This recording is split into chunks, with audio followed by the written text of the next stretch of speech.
Today's topic reproductive health, जनन स्वास्थ्य। तो ये जो नया चैप्टर है शुरू हो रही है, तो उसमें से बहुत सारे छोटे छोटे नाम हैं। ANC anti national care, ANM auxiliary nurse, midwife, ART, ऐसे बहुत सारे छोटे नाम मिलेंगे आपको। उसको आप लोग सर्च कर लेना और पढ़ लेना, है ना। तो आज हमारा जो टॉपिक है, मेन टॉपिक है, वो है जनसंख्या वृद्धि। और उसके जस्ट पहला टॉपिक रहेगा भारत सरकार द्वारा चलाए गए कार्यक्रम, परिवार नियोजन, राष्ट्रीय जनसंख्या नीति, राष्ट्रीय ग्रामीण स्वास्थ्य मिशन, शहरी परिवार कल्याण योजना, व्यापक प्रतिरक्षीकरण कार्यक्रम, जनन एवं बाल विकास के कार्यक्रम। ऐसे बहुत सारे कार्यक्रम रहेंगे। छोटा परिवार सुखी परिवार, a small family is the happy family, India Bharat, ऐसे बहुत सारे टॉपिक मिलेंगे आपको। तो पहला टॉपिक वही बनेगा, जनन स्वास्थ्य का भारत सरकार द्वारा चलाए गए विभिन्न कार्यक्रम। तो आप लोग पढ़ लीजिएगा उसको। उसके बाद हमारा दूसरा टॉपिक बनता है जनसंख्या विस्फोट, पॉपुलेशन एक्सप्लोजन। तो जनसंख्या विस्फोट, ठीक है, हमारा टॉपिक रहेगा। यहाँ पर मैं डाल देता हूँ जनसंख्या, इसको वृद्धि को जगह आप लोग विस्फोट डाल दीजिएगा, ज़्यादा बेटर रहता है। जनसंख्या विस्फोट, है ना। वृद्धि का अलग से परिभाषा बताऊँगा, मैं विस्फोट का बता रहा हूँ, है ना। तो विस्फोट में क्या होता है कि शीघ्र एवं अनियमित जनसंख्या में वृद्धि, शीघ्र ना, एकदम जल्दी जल्दी, शीघ्र एवं अनियमित जनसंख्या में वृद्धि को जनसंख्या विस्फोट कहते हैं। जनसंख्या विस्फोट क्या आएगा तब, है ना। शीघ्र एवं अनियमित जनसंख्या में वृद्धि को जनसंख्या विस्फोट कहा जाता है। इसके प्रमुख कारण हैं। पहला कारण, रोग तथा महामारी पर नियंत्रण। आजकल रोग का नियंत्रण हो जा रहा है, इसलिए बहुत ज़्यादा संख्या में बच्चे पैदा हो रहे हैं या मृत्यु दर कम हो रही है ना। तो पहला कारण है रोग तथा महामारी में नियंत्रण। दूसरा जनसंख्या विस्फोट का कारण है कृषि का विकास। आजकल कृषि का विकास हो रहा है, मतलब मृत्यु दर कम हो रही है। तीसरा, संचार एवं आवागमन के साधन, संचार एवं आवागमन के साधन। तो पहले क्या होता था, जैसे कोई बीमार पड़ गया तो उसको ले जाते जाते ही डेथ हो जाती थी, लेकिन आजकल हर चीज़ उपलब्ध है, एम्बुलेंस है ना। तो इनमें मृत्यु दर कम हो रही, मतलब जनसंख्या वृद्धि हो रही है। संचार एवं आवागमन में साधन, संचार एवं आवागमन के साधन, तीसरा कारण। चौथा कारण, उद्योग तथा विकास एवं शहरीकरण। अब उद्योग बढ़ रहा है, मतलब कहा जाए उसमें अत्यधिक मात्रा में हमको खाने पीने की चीज़ मिल रही है, सामान मिल रहा है, सुविधा मिल रही है, जिसके कारण मृत्यु दर कम होती जा रही है। तो इसी फलस्वरूप जनसंख्या विस्फोट हो रही है। तो आपका पहला टॉपिक, है ना, कहा जाए दूसरा टॉपिक जनसंख्या विस्फोट, ये कंप्लीट हो गया। पहला टॉपिक था भारत सरकार द्वारा चलाए गए कार्यक्रम, उसको आप लोग पढ़ लीजिएगा। तो दूसरा टॉपिक है जनसंख्या विस्फोट, है ना। अब जनसंख्या विस्फोट एवं जनसंख्या विस्फोट के कारण मैंने बता दिया। अगला टॉपिक बनता है जनसंख्या वृद्धि। अब जो स्क्रीन पर है उसी पॉइंट पर जा रहे हैं, है ना। जनसंख्या वृद्धि, पॉपुलेशन ग्रोथ। तो किसी भौगोलिक क्षेत्र की जनसंख्या के आकार में, जनसंख्या मतलब जैसे कि आज 100 व्यक्ति, उसके बाद 120 व्यक्ति हो गया मान जाए, तो बढ़ रही संख्या। तो किसी भौगोलिक क्षेत्र की जनसंख्या के आकार में एक निश्चित समय में होने वाले परिवर्तन को, एक निश्चित समय में होने वाले परिवर्तन को जनसंख्या वृद्धि कहा जाता है ना। तो चूँकि राष्ट्रीय स्तर पर जनसंख्या परिवर्तन में वृद्धि ही देखने को मिलती है, इसलिए जनसंख्या परिवर्तन की स्थिति को जनसंख्या वृद्धि के परिदृश्य से देखा जा सकता है। मतलब जो जनसंख्या वृद्धि है, जो जनसंख्या परिवर्तन है, उसको हम लोग जनसंख्या वृद्धि के माध्यम से देख सकते हैं, ऐसा बोला जा रहा है ना। तो उतना ज़्यादा मत लिखना है। जनसंख्या वृद्धि में क्या लिखना है कि किसी भौगोलिक क्षेत्र की जनसंख्या के आकार में एक निश्चित समय में होने वाले परिवर्तन को जनसंख्या वृद्धि कहते हैं, है ना। अब आगे पॉइंट आता है कि जनसंख्या वृद्धि दर निम्नलिखित स्थितियों पर निर्भर करती हैं, है ना। तो ये सब छोटा छोटा पॉइंट बनेगा और अलग अलग पॉइंट बनेगा। देखिए, पहला आता है जनसंख्या घनत्व, पॉपुलेशन डेंसिटी। एकदम सिंपल परिभाषा है कि एक निश्चित समय में यही परिभाषा आपको एक निश्चित समय में बहुत बार यूज़ होगा। एक निश्चित समय में इकाई क्षेत्र में, इकाई क्षेत्र मतलब आप समझते हैं, है ना, एक निश्चित क्षेत्र को इकाई क्षेत्र बोलेंगे। तो एक निश्चित समय में इकाई क्षेत्र में पाए जाने वाले प्राणियों की कुल संख्या को जनसंख्या घनत्व कहते हैं। प्राणियों की कुल संख्या को ना एक निश्चित समय में, जैसे कि 2019 चल रहा है तो उसमें 19 में 100 जन हम आ जाए विद्यार्थी, 100 विद्यार्थी हैं, 100 नहीं होता है, एग्जाम्पल करता हूँ, करोड़ों में होता है। हमारे 100 बच्चे हैं, 100 जवान व्यक्ति है, तो निश्चित समय में ना, उसके बाद 2020 आ गया तो उसमें फिर एक निश्चित टाइम में एक निश्चित क्षेत्र में मतलब प्राणियों की संख्या रहेगी, या तो कम होगी या तो बढ़ेगी, मतलब एक्चुअली में एक निश्चित संख्या रहेगी। तो क्या बोला जा रहा है कि इस निश्चित समय में, एक निश्चित समय में इकाई क्षेत्र में पाए जाने वाले प्राणियों की कुल संख्या जनसंख्या घनत्व कहलाती है ना। किसी निश्चित क्षेत्र में पाए जाने वाले प्राणियों की कुल संख्या, यदि जीवों की कुल संख्या को n द्वारा, जो प्राणी हैं उस प्राणी अर्थात जीवों की संख्या को यदि n द्वारा तथा इकाई स्थान के क्षेत्र को, जो क्षेत्र है, इकाई क्षेत्र बोल रहे हैं ना लोग, क्षेत्र को हम लोग s द्वारा प्रदर्शित करें या किया जाए तो जनसंख्या घनत्व d को निम्न अनुसार प्रदर्शित किया। जनसंख्या घनत्व मतलब d, डेंसिटी जी।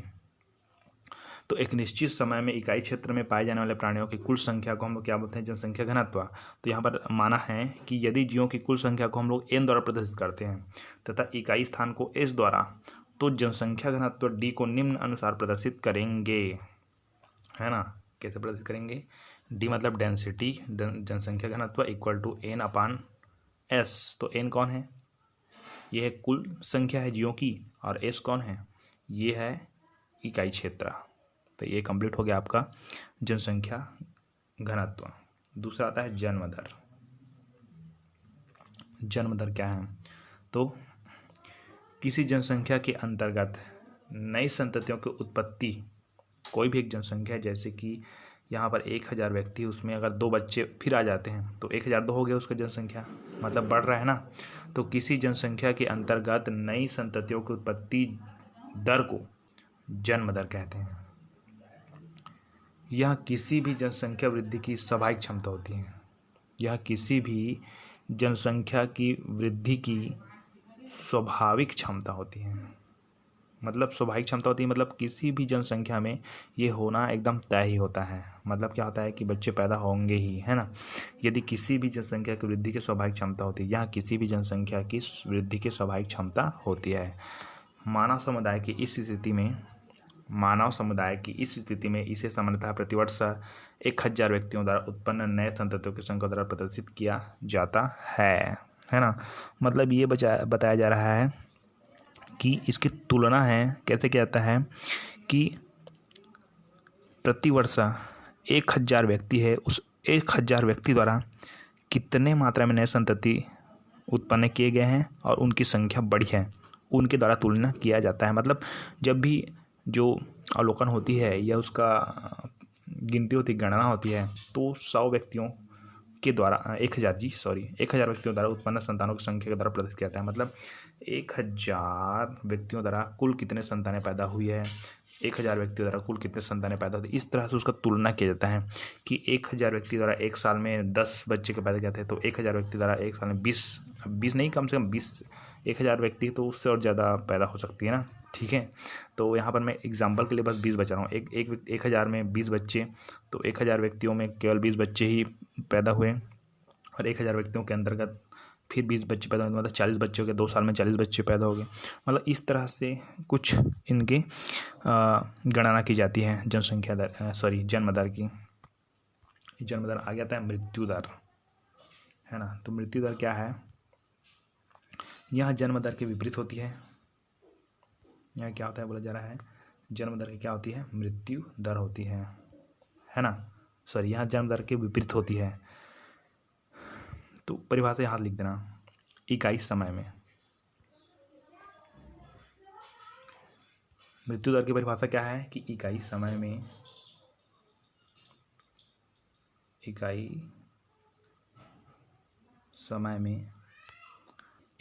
में प्रति वर्ष, यथावत को मत लिखना, इकाई समय में मरने वाले जीवों की औसत संख्या होती है। या इकाई समय में मरने वाले जीवों की औसत संख्या को मृत्यु दर कहते हैं, है ना। इतना लिखना। इसे भी सामान्यतः जन्म दर के समान किसी जनसंख्या में प्रति वर्ष 1000 व्यक्तियों में मरने वाले व्यक्तियों की संख्या द्वारा प्रदर्शित किया जाता है। मतलब मान लो जाए कि किसी भी जनसंख्या में, मतलब 5 लाख जनसंख्या, उसमें 1000 व्यक्तियों में कितने व्यक्ति मर गए हैं उसके आधार पर गणना की जाती है। ठीक है, ये हो गया मृत्यु दर, है ना। आगे हम लोग जाते हैं। किसी जाति में सबसे कम मृत्यु दर अनुकूल परिस्थितियों में होता है। मतलब अगर परिस्थिति अनुकूल है तो उसको हम लोग बोलेंगे कि मृत्यु दर कम हो रही है। इसे पोटेंशियल मॉर्टेलिटी कहते हैं। मतलब कहा जाए कि अगर अनुकूल परिस्थिति होगी तो मृत्यु दर कम होगी, है ना। तो इसको बोलेंगे किसी जाति में सबसे कम मृत्यु दर अनुकूल परिस्थिति में होती है, इसे पोटेंशियल मॉर्टेलिटी कहते हैं। जबकि उपस्थित परिस्थितियों में दिखाई देने वाली मृत्यु दर को उपस्थित नहीं है ना, ये प्रतिकूल परिस्थिति है। प्रतिकूल परिस्थिति में दिखाई देने वाले मृत्यु दर को वास्तविक मृत्यु दर कहते हैं। ठीक है, आगे का नंबर का जो पॉइंट आता है वो उसका नाम है अप्रवासन। अप्रवासन, है ना। अब अप्रवासन का मतलब क्या होता है? इसमें इस प्रकार की जनसंख्या विसर्जन में, है ना, या इस प्रकार की जनसंख्या विसर्जन में जीव एक आबादी से दूसरी आबादी या जनसंख्या में आते हैं। मतलब हम लोग इधर हैं, लेफ्ट तरफ है, तो राइट तरफ से कोई ना कोई जाति आएगी। अब इसको उदाहरण देख लीजिए कि जैसे कि उदाहरण स्वरूप अनेक भारतीयों ब्रिटेन, अमेरिका, कनाडा आदि में जाकर बस जाना है ना।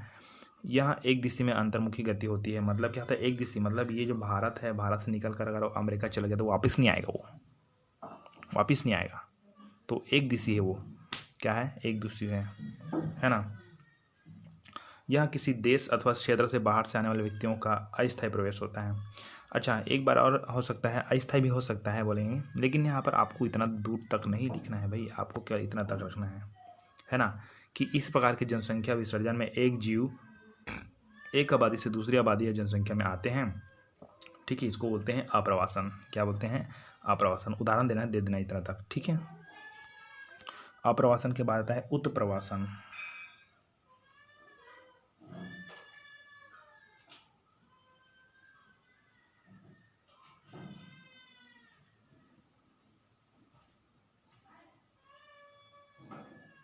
एक चीज़ और बताना था यहाँ पर कि जैसे कि अप्रवासन है, अप्रवासन में जाकर बस जाती है, ठीक है, और बस जाती है तो उनके आने के चांसेस कम होते हैं, है ना।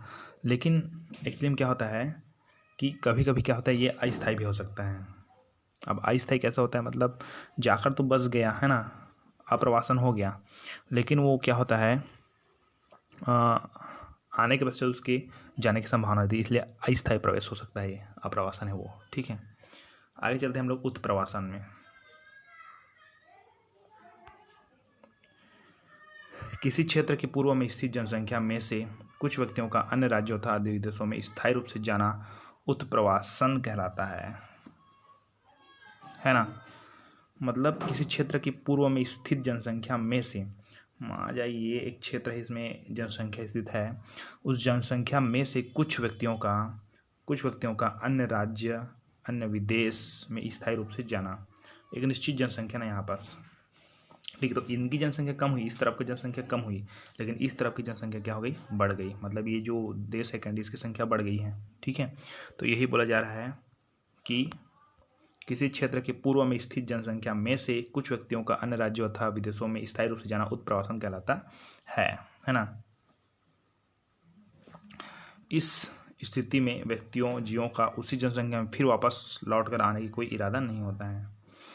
तो अप्रवासन का उल्टा है एक प्रकार से उत्प्रवासन है वो, है ना। इमिग्रेशन का उल्टा है इमिग्रेशन का उल्टा है इमिग्रासन। दोनों का मतलब इमिग्रेशन ही बोलते हैं, क्योंकि IMMI अप्रवासन में, और उत्प्रवासन में EMI होता है। चलिए, तो उत्प्रवासन भी क्लियर हो गया।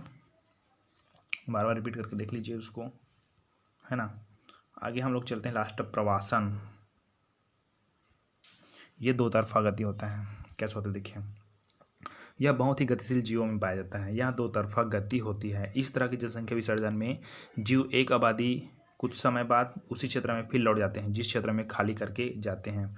मतलब ये इंडिया है, ये अमेरिका है, इंडिया से अमेरिका गया खाने कमाने के लिए, फिर वापस आ गया इंडिया। बताओ, तो इसे हम लोग बोलते हैं प्रवासन। यह बहुत ही गतिशील जीवों में पाया जाता है। यह दो तरफा गति होती है। दो तरफा मतलब पहले गया और फिर आया, दो तरफा गति होती है। इस तरह की जनसंख्या विसर्जन में जीव आबादी कुछ समय बाद उसी क्षेत्र में फिर लौट जाते हैं जिस क्षेत्र में वो खाली करके जाते हैं।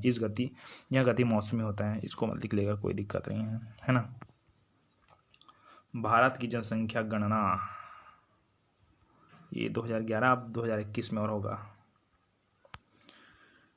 इसको देख लीजिए कितना कितना है 2011 में इसकी जनसंख्या है वो। 7वां पॉइंट है लिंग अनुपात। लिंग अनुपात का मतलब क्या होता है कि किसी जनसंख्या में प्रति 1000 पुरुषों पर महिलाओं की संख्या लिंग अनुपात कहलाती है। मतलब 1000 पुरुषों के आधार पर 1000 पुरुषों के आधार पर कितने महिला हैं उसका हम लोग गणना करेंगे, उसको बोलेंगे लिंग अनुपात। तो किसी जनसंख्या में प्रति 1000 पुरुषों पर महिलाओं की संख्या लिंग अनुपात कहलाती है ना। तो लिंग अनुपात बराबर महिलाओं की संख्या बटा 1000 पुरुष की संख्या। ठीक है, तो इस तरह से ये पॉइंट्स हैं, आप देख लीजिएगा।